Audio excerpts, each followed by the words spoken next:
சென்டைஸ் சார்பில் 13ஆம் ஆண்டு சென்டைஸ் தடகள போட்டிகள் கோவை அவினாசி ரோடு சிஐடி கல்லூரி மைதானத்தில் நடைபெற்றது.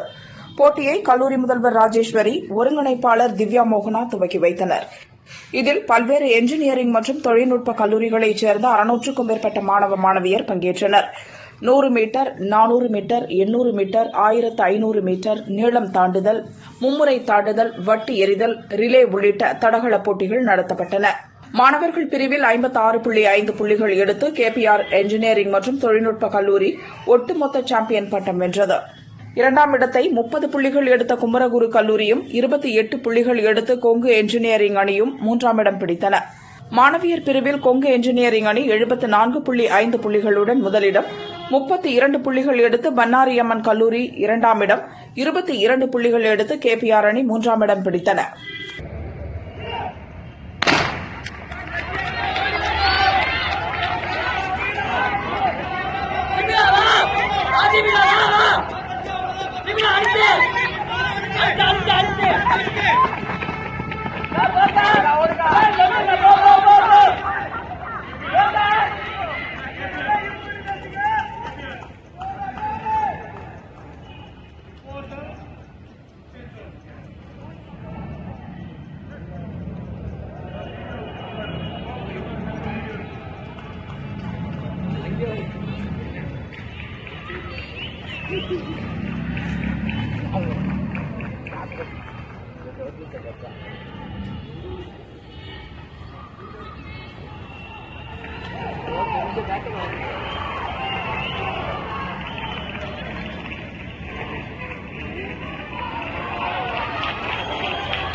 Line 2, Vivi.